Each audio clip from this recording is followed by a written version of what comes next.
Good morning. I hope you all are slightly more awake than I am. We'll get through this together, I promise. I'm Todd Underwood, and as usual, I'm presenting the wonderful work done by people other than me who really deserve the credit. But they are foolish enough to not want to come to Albuquerque, so here I am. The task that we were looking at, Renesy spends a lot of time, we run a route collection infrastructure similar to route views, and we do some commercial products on top of that. And we spend a lot of time talking to operators, and we hear a lot of rumors. And one of the rumors I started hearing about 1.5 or 2 years ago was lots of big carriers will route stuff more than, smaller than 24. So they'll route 25. Some people will even route 26. Well, on their network, right? I'm like, no, some of them will propagate it and their peers will take it. Well, that doesn't seem right. So I just sort of ignored it for a while because the rumors run fast and furious and most of them are frankly crap. But this one sort of kept going, and so we decided to look into it a little bit. So let me tell you a quick analysis we did recently. So first of all, how do I define globally routable? This is actually interesting, and it's going to be the subject of another presentation whenever we can get around to it. Because I contend there is no global routing table, that there's just what your customers haven't complained about yet and what they have. And that, and it's actually, that one's really hard to do. So when we get around to it, we'll do that analysis and we'll show that none of y'all carry a full table, whatever it is you say in your marketing. But so for this, we needed something simple. So what's a full table? And what we decided was, so we've got about 225 at the time that this analysis was done, full tables coming from peers.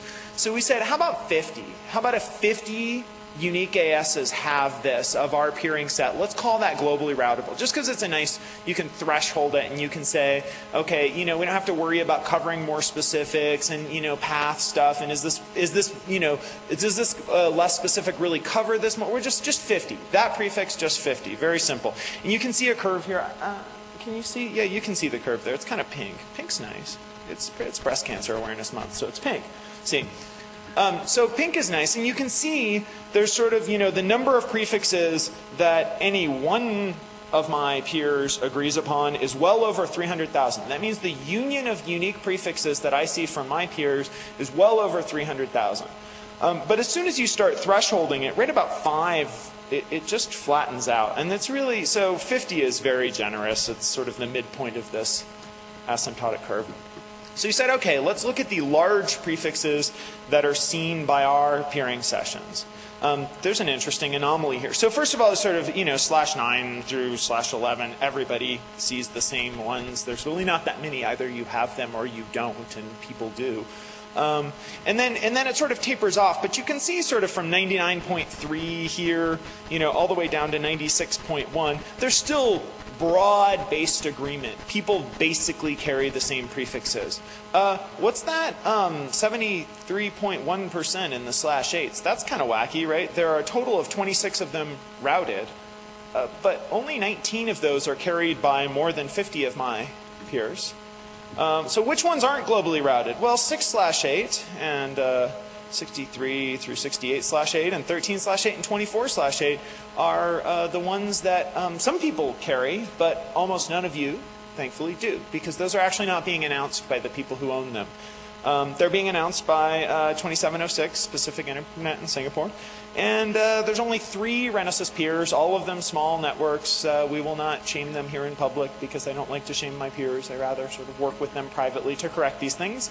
My suspicion is when I saw this, it related back to some work that Jeff Houston had done on sort of transient /8 announcements and transient announcements of /24s inside of /8s for spamming purposes. I have no idea if that's what these are, but it certainly looks suspicious to me. So if you see those coming from your customers in the Asia-Pac region, feel free to filter them. Feel free to filter your customers for what they're supposed to be announcing, just full stop if you feel like it. That's sometimes. Okay, so that was the big stuff. So that made us feel good. Okay, we've got a model here. We can sort of understand what's going on. Great. Now let's start looking at smaller stuff. So 20, 21, 22 through 24. It starts tapering off a little bit. And that's not surprising because many of these are de-aggregates and different people will carry, just because of traffic engineering, different people will end up getting announced different de-aggregates of covering announcements. So it's not surprising that you would see less agreement here. And as you would expect, you see a very sharp drop off at 24, but I was a little bit surprised at that number. That's not 0, it's not 2, it's 203. There are 203/25s that are carried by more than 50 of my peers. So I went into this pretty sure. My colleague Earl Jamiejewski was doing this work, and I went into this saying, Earl, you're not going to find much. I mean, I heard this, but it's not going to be much. And admittedly, 203 prefixes is really kind of noise in the 230 to 250,000 prefixes most of you are carried, but it's not 0. So that's kind of interesting. And more of this, look, there are 4/28s that are carried by more than 50 of my peers. 4/28s. Oh, I'm sorry, I should have said this is internet addresses, not IPv6 addresses. So these are real internet addresses. So that's kind of interesting. So who are these? Who's originating these things? Well, 23577, which is a Korea Telecom AS, is originating 174 of them. And not only are they originating, and so in some case, I mean, I don't mind. Anybody can originate anything they want, and I'm not blaming them for anything. What I find fascinating is that they've managed to convince 50 plus of my 225 peers to carry them. It's kind of interesting. BandCon consistently has about 15 of these small prefixes. And then there's a few others that have 1 or 2, and there are 24 ASNs who originate one of them. Of these prefixes, 202, are in South Korea, 18 in the US, and you've got a Ukrainian prefix and a Russian prefix.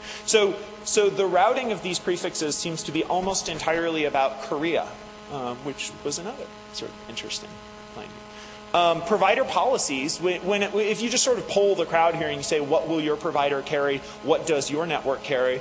The universal answer, I believe, to be /24s and screw you if it's smaller. But that turns out to not be true. Sprint apparently will carry /26s for Aaron and /28s for Ripe, but I don't know that their peers would accept those. And of course, when you look at some other big networks, they really talk about /24s and that's it. So one question might be, hasn't it always been this way, and why should we care? Because if it's always been true that there's been some little bit of smaller prefixes that are carried around, then that's okay, right? It's just sort of what it is. This is actually a substantial change in the last year. In October of 2006, we saw 29. What we did was we took our peer set at that time, which was slightly smaller, and we scaled the number of peers required to threshold down to 30 and change from 50, just to make it the same percentage. And when doing that, we get 29 prefixes of this character routed globally last year. So that's an 8-fold increase in the last year. That could just be okay.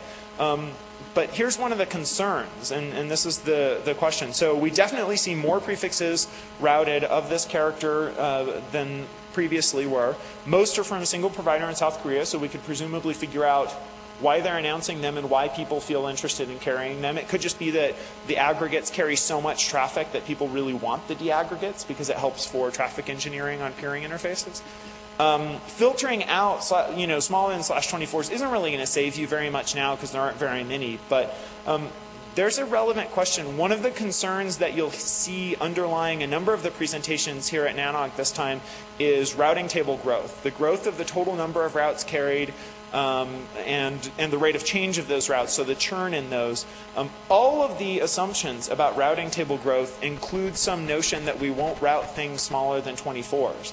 So if this barrier has been broken and is being broken for economic reasons, contractual reasons, competitive reasons, peering reasons, whatever they are, if it becomes true that your networks are going to carry in the near future large numbers of prefixes in the 25, 26, God help us, 28 range, then many of the assumptions about the routing table growth for IPv4 are not valid, and this is cause for some concern. So it's important to end with doom and gloom so that people feel afraid, because fear is a great motivator, and it will take you right into some snacking later on, because fear and hunger go together, I'm told. So these are primal instincts. When you are afraid, you should eat. That's all I have. Are there any questions? So you are just as asleep as I am, and that's good to know. Yeah? Is that a question or just wandering around? No question? Yes. I'm Dana Blair with Cisco. How long did the prefixes have to be in the table to be counted? So for us, since we process updates, I think the way we did this was carried at all. So 1 second. to be Oh. counted in this analysis. Okay, and But recall that I'm thresholding 50 peers. So if it were true that 50 of my peers got together and agreed to carry, one of these prefixes for 1 second, in a 24-hour period, then certainly they would count that. So we did look. These are actually mostly consistently carried, and some of these prefixes have been carried for most of the past year. and also, does your analysis assume or verify that the prefixes are advertised from one provider to the next, or could be that South Korea has a relationship with 50 of your providers? Do you understand what I'm saying? Is it actually advertised among them? So you're asking whether we see peering edges among large providers carrying these prefixes? Yes. I don't know, but I'll find out. Brad Roldan, COVAD. Similar question. I was wondering if the AS path depth had any factor in your analysis. I don't know, but I'll look into that. Thank you.